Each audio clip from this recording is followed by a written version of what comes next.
Your Excellency.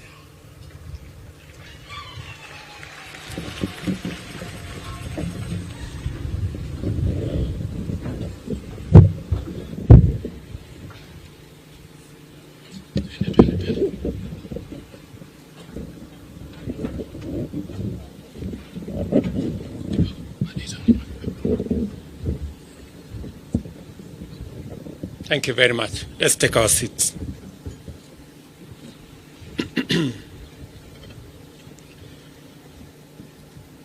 Your Excellency, Right Reverend Monsignor Hubertus Van Megen, the Pope's representative to Kenya, Your Eminence John Cardinal Njue, Your Graces, my Lord Bishops, members of the clergy, religious brothers and sisters, dear Kenyans, good afternoon. Hamjambo. Tumsifu Yesu Kristo. Bwana Yesu asifiwe. It is a great honor to be with you today as we gather to take part in a momentous event which underscores the profound role of faith, faith-based leadership, and faith-based organizations in fostering ethics and integrity in national service. This event also underlines the role of faith in strengthening patriotism, deepening national unity, and mobilizing citizens to selflessly undertake good causes. For this reason, the Episcopal installation of Right Reverend Wallace Ng'ang'a Gashihi as Bishop of the Catholic Military Ordinariate of Kenya is more than a routine change of stewards. We are here to witness and to celebrate the contribution of moral leadership in reinforcing unity, resilience, and strength for our defense forces. We are here also gathered to affirm our confidence that under Bishop Ng'ang'a, the military ordinariate will continue to provide our soldiers with essential spiritual support. Recognizing the high trust vested on the Kenya Defense Forces to defend the sovereignty and territorial integrity of our nation, and to the significant physical, moral, and personal challenges faced by our men and women in uniform in fulfilling their mission, we cannot deny or underestimate faith as a critical source of strength, pillar of motivation, and a basis for enduring resilience. Our presence at Bishop Ng'ang'a's installation underscores our commitment to support our forces in every way, including the provision of spiritual and pastoral sustenance necessary for their well-being and for their duty. In Kenya, we acknowledge the supremacy of the Almighty God of all creation, and therefore the recognition that protection of the freedom of worship is a fundamental constitutional guarantee. Like other fundamental rights and freedoms, it is freely available to all, including those who serve in our defense forces. Every soldier's right to practice their faith can only enable the KDF to maintain greater levels of discipline, not only because of faith, and not only because faith is an effective organizing principle, but also because we worship and serve God, who brings victory, abundance, and success to our nation. to ensure that our defense forces remain strong in every way, including physically and morally. Faith-based support structures, like the military ordinariate, are critical in nurturing the values and organizational ethos that guide our men and women in uniform. They allow our men and women to be brave, to serve the nation, and with distinction to undertake their responsibilities while staying true to their beliefs. We live in a highly dynamic world where faith and moral values are under constant challenge, from skepticism, moral relativism, religious extremism, and even terrorism. Our institutions, communities, and nation have never required a solid ethical and spiritual foundation as they do today. Bishop Nganga's strong spiritual leadership enables our men in uniform and women to navigate their challenges guided by faith, grounded in integrity, and service for a higher moral cause.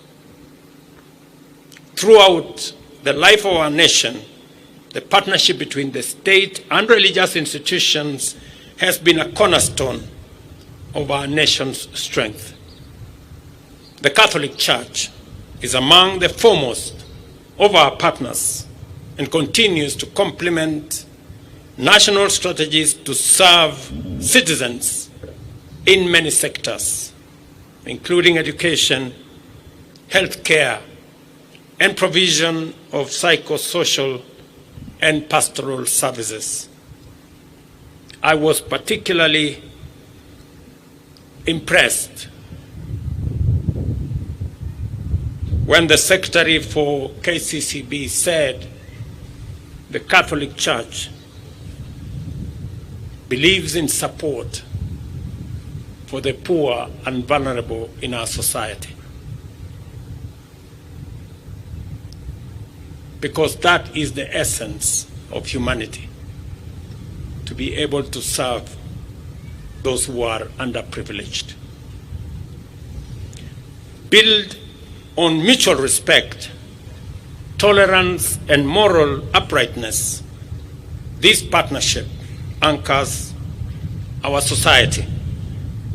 Today, we honor this enduring partnership and express our gratitude to His Holiness Pope Francis for Bishop Nganga's appointment, which strengthens our military's spiritual standing. Bishop Nganga, I didn't know you served in Mauritania, or so it was said. But let me say this, that the military leadership, the generals here and commanders, and myself will continue to modernize the equipments and other facilities and capabilities for our military as we prepare chariots and horses. Because the Bible in Psalms 20, verse 7 says that those who put their trust in chariots and horses, we will always be careful to remember, and please remind us, Bishop Nganga, that that same verse says, but we trust in God. So that even as we prepare the capabilities, the chariots, and horses, we be reminded that victory comes from God. Let me also say to the military commanders, officers, and servicemen that it is my prayer that as you undertake the responsibilities of protecting our nation, as you serve humanity in Kenya and elsewhere around this world, a service that you have provided with dedication and professionalism, that the words of Matthew 5:9 shall be your portion, that the sacrifices that you make to protect our nation, to keep the peace, the words of Matthew 5:9 that say, "Blessed are the peacemakers, for they will be called the children of God." That in your sacrifice, in your commitment, in your peacekeeping, that you shall be honored to be the children of God. Bishop Nganga, receive my warmest congratulations and the best wishes of the government and the people of Kenya as you take over this responsibility to look after the spiritual health of our military ordinariate. Your leadership will be vital in guiding those who defend our nation, and I'm confident that under your guidance, the military ordinariate will remain a source of strength for not just our brave men and women in uniform, but their families and to all who work with them. Even in this moment of celebration, let us take a moment to remember the many heroic men and women whose selflessness, courage, and moral strength inspired them to dedicate their lives and work to the service of our motherland, and especially those who made the ultimate sacrifice in line of duty. Let us honor their memory and gratefully acknowledge their contribution. May their example serve to inspire us to do more and better in the service of our country. May they rest in eternal peace, and may their families find comfort in our respectful recognition of their noble sacrifice and honorable service. May the Almighty God bless our new bishop as he takes over the ordinariate, and may God bless the Kenya Defense Forces and our great Republic of Kenya, a country we so dearly love. Thank you very much. Basi, asante sana Mheshimiwa Rais. Kwa hivi sasa anaelekea kwenye jukwaa kuu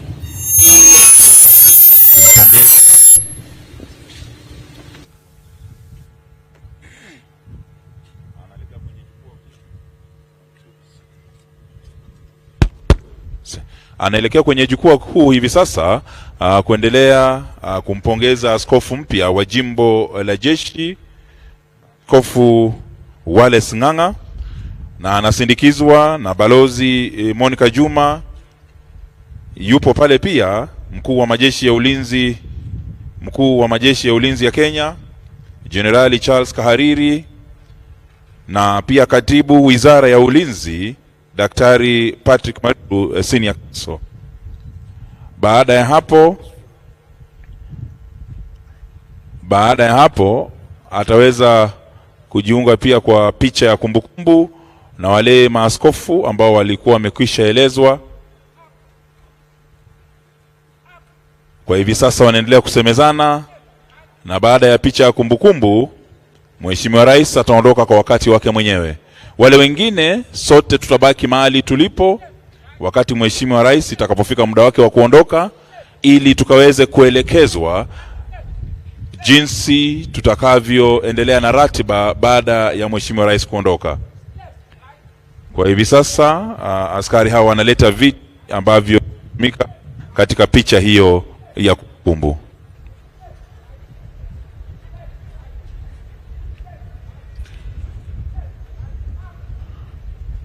Bas, yani hata viti viko na paredi yake.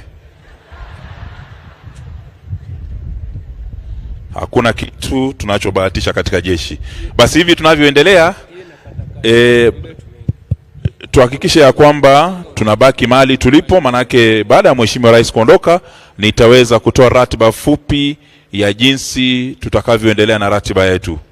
Manake baada tu ya kumaliza picha hii ya kumbukumbu tutaweza kualika nyote kwa kipindi cha maamkuli ya mchana.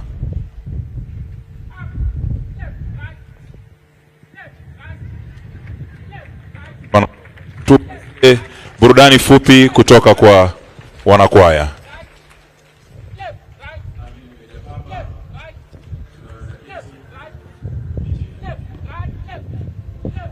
Tunaweza keti, asanteni sana. Thank you very much.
Asante sana Mheshimiwa Rais. Mheshimiwa Rais atarudi kuchukua nafasi yake. Mheshimiwa Rais anarudi kuchukua nafasi yake, kisha msafara wa maaskofu utaondoka. Baada ya hapo Mheshimiwa Rais ataweza kuondoka. Asante sana Mheshimiwa Rais kwa sehemu hiyo ya hotuba na picha ya kumbukumbu. Asante sana.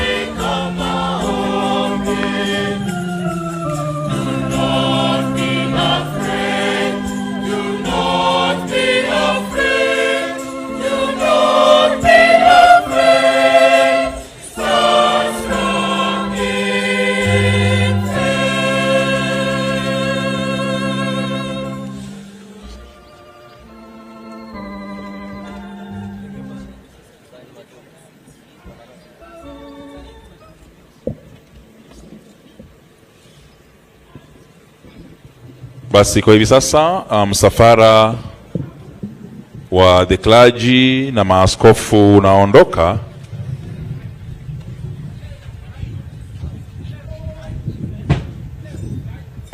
Naam.